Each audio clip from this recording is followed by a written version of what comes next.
जय गुरुदेव। और दोस्तों, मेरे चैनल सिद्ध सावर मंत्र में आपका एक बार फिर से हार्दिक स्वागत है।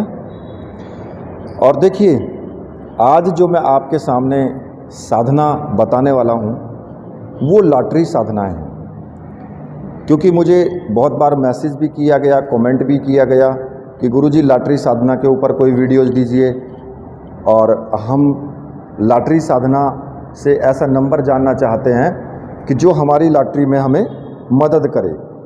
ठीक है, तो मैंने पहले भी बताया था कि लॉटरी साधनाएं जो है उसको जानने के लिए हमें यक्षिणी साधना, अप्सरा साधना, ये तमाम जितनी भी साधनाएं हैं उन सभी से हमें उत्तर प्राप्त होता है, बशर्ते कि हम उस चीज़ को समझें, उस चीज़ को जानें कि भाई हमें क्या चीज़ हमें दिखाई दी है, उसका अर्थ क्या हो सकता है। अंदर से जो हमारा चित्त है उसे प्रबल मजबूत करने की ज़रूरत होती है। सोचने समझने की शक्ति की जो तीव्रता है उसको बढ़ाने की ज़रूरत होती है। और वो बढ़ेगी कैसे? साधना से। कई बार क्या होता है कि हम यक्षिणी साधना के विषय में सोचते हैं, और यक्षिणी साधना भी एक लॉटरी साधना ही है, लेकिन उसका जो तरीका है, उसका जो मंत्र है वो अलग है। अब कहोगे कि जी कौन सी यक्षिणी की साधना है?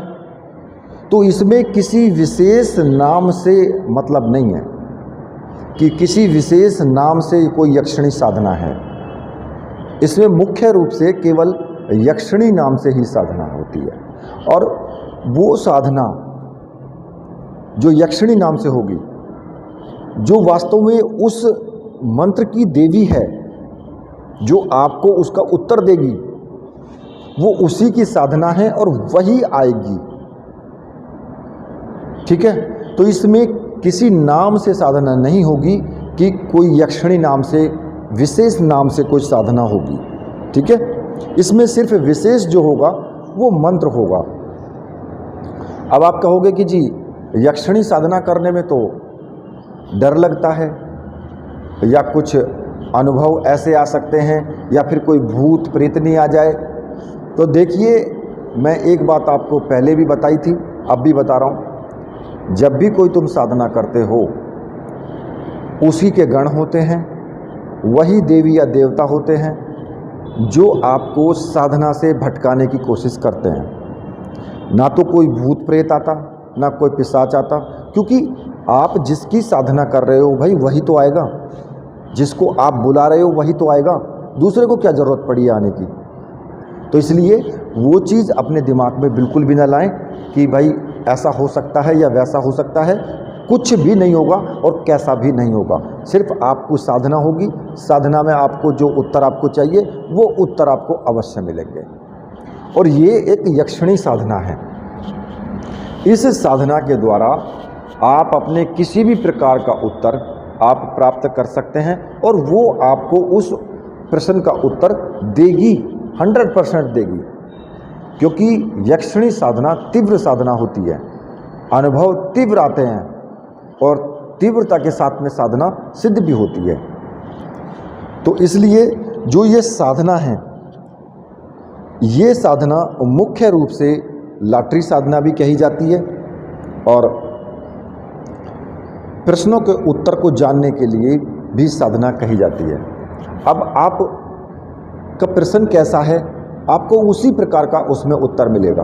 अब बात आती है सोचने समझने की, कि आपको ये उत्तर स्वप्न में भी प्राप्त हो सकता है, ये उत्तर आपको वो बता भी सकती है, आपके कानों में आवाज़ भी आ सकती है, बशर्ते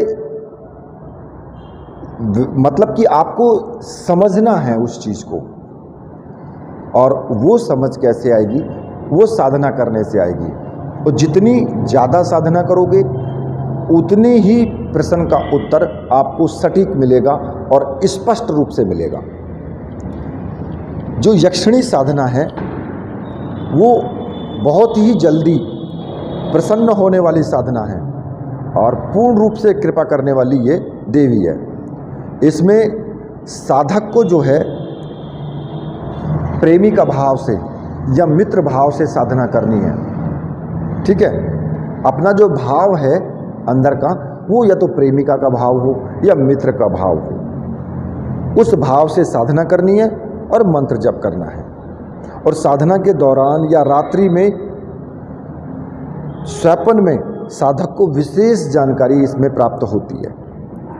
ठीक है, अब इसकी साधना आपको कैसे करनी है वो मैं आपको बता देता हूँ। ठीक है, तो इस साधना को करने के लिए मुख्य रूप से आपको एक यक्षिणी यंत्र, यक्षिणी का चित्र, और चित्र आप कहीं से भी ले सकते हैं, कोई भी सुंदर सा चित्र आप नेट से निकल करके वहाँ से भी ले सकते हैं, यक्षिणी माला और एक रक्षा माला, इसमें ये सामग्रियों की आवश्यकता जरूर होगी।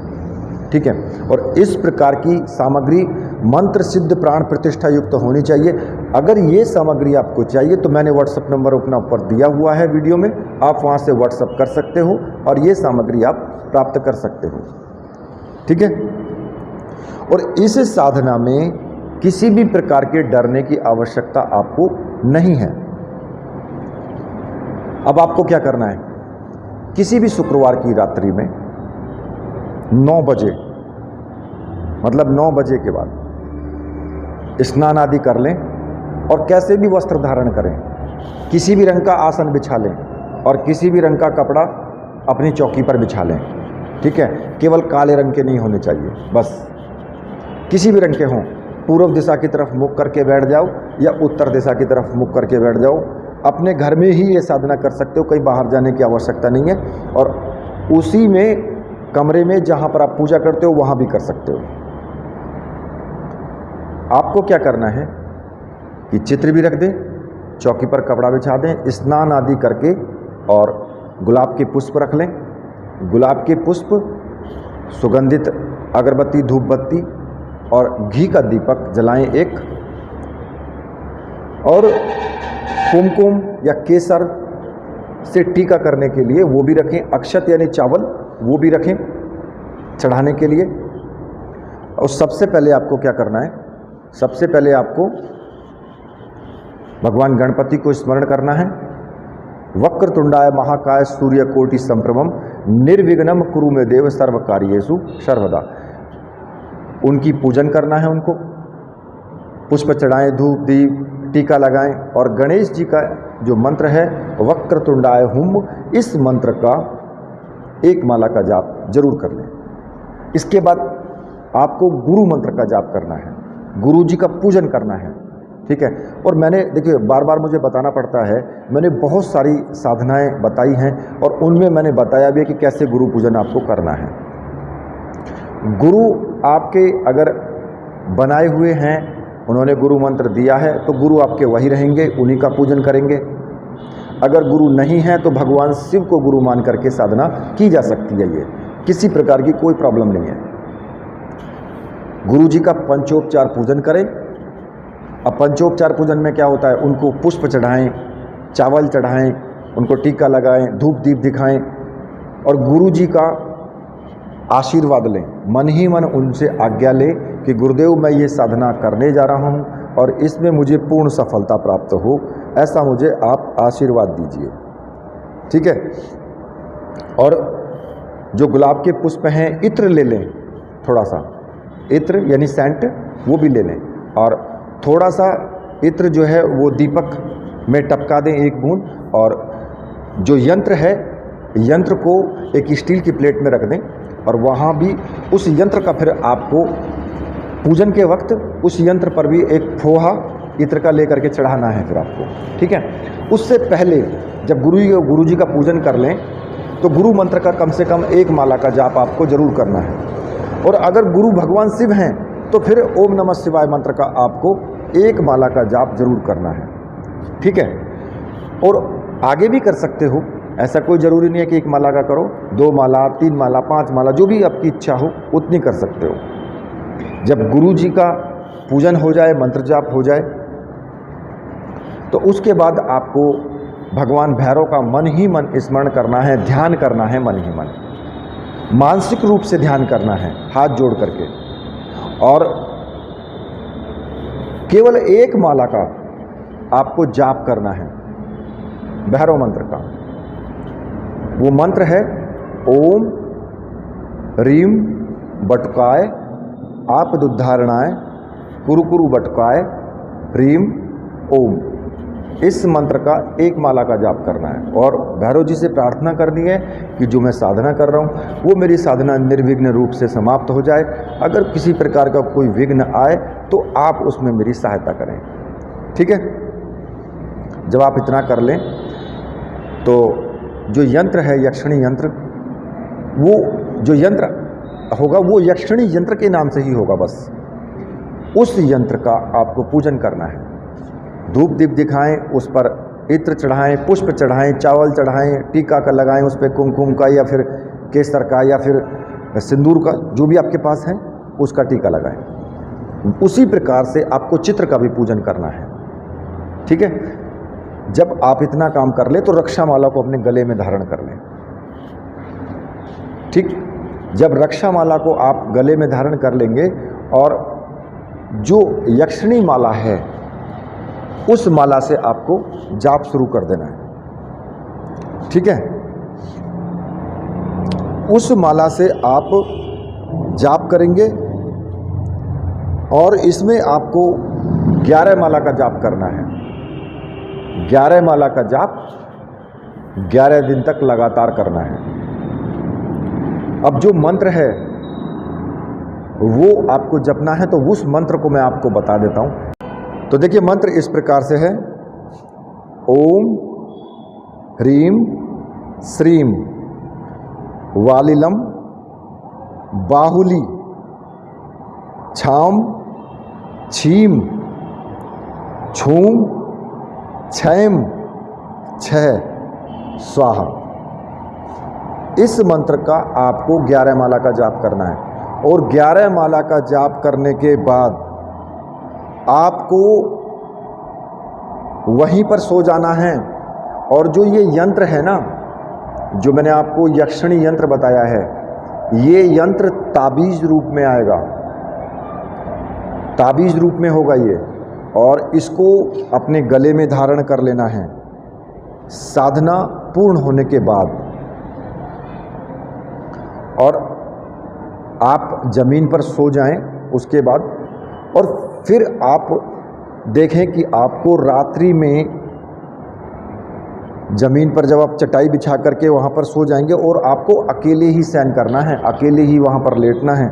ऐसा नहीं कि आप किसी दूसरे के साथ जाकर के लेट जाएं फिर। और जो यक्षिणी साधक है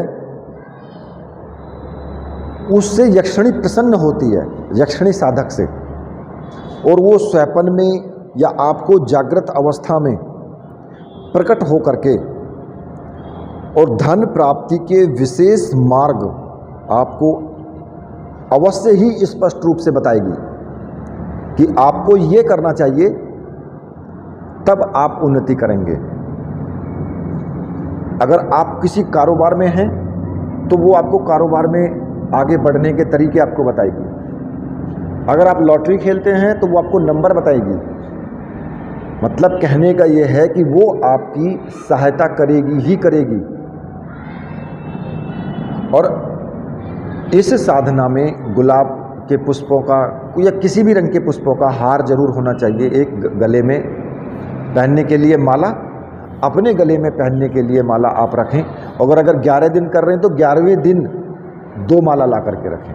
ठीक है, अगर वो स्पष्ट रूप से प्रकट हो जाए, जो भी यक्षिणी है स्पष्ट रूप से आपके सामने प्रकट हो जाए, तो उसके गले में वरमाला डाल करके और वचन ले लिए जाएं कि अब जो भी मैं आपसे कहूँगा आप आएंगी और मेरे प्रत्येक प्रश्न का उत्तर देंगी, या जो भी मैं कार्य कहूँगा वो आप करेंगी और किसी भी प्रकार से आप मना नहीं करेंगी, ऐसा मुझे वचन दो। आप वहाँ पर वचन भी ले सकते हैं। अगर स्पष्ट रूप से आपके सामने प्रत्यक्षीकरण हो जाता है तब, ठीक है। अगर प्रत्यक्षीकरण नहीं भी होता है तो फिर ये स्वप्न में तो जरूर ही या स्पष्ट रूप से या जागते हुए कोई ना कोई आपको किसी ना किसी रूप से आपको बता देंगे, ठीक है, कि किस प्रकार से धन प्राप्ति के लिए आपको क्या स्रोत आपके होंगे, क्या करना चाहिए तुम्हें, क्या नहीं करना चाहिए, वो सब चीज़ें। तो इस साधना में जब तक आप साधना करें तब तक ब्रह्मचर्य व्रत का पालन जरूर करें और यम नियम के सिद्धांत का पालन जरूर करेंगे। इस साधना में आपको स्पष्ट रूप से कुछ ऐसे अनुभव आ सकते हैं कि जैसे कोई कमरे में आया हो, या आपको किसी ने टच किया हो, या घुंघरुओं की आवाज़ आई हो, या कोई स्त्री कमरे के अंदर प्रवेश किया है, किसी स्त्री ने, किसी प्रकार की आवाज़ें आना, मतलब कि आपको अगर इस प्रकार से अनुभव आते हैं तो आप समझिए कि आपकी साधना सही दिशा में चल रही है। तो इसलिए आपको उनसे घबराना नहीं है, आपको खुश होना चाहिए कि मैं जो साधना कर रहा हूँ वो साधना मेरी सही दिशा में जा रही है। तो खुश होना चाहिए उस वक्त आपको, डर के या घबरा के नहीं बैठना है फिर, ठीक है। तो इस प्रकार से आप इस साधना को करें।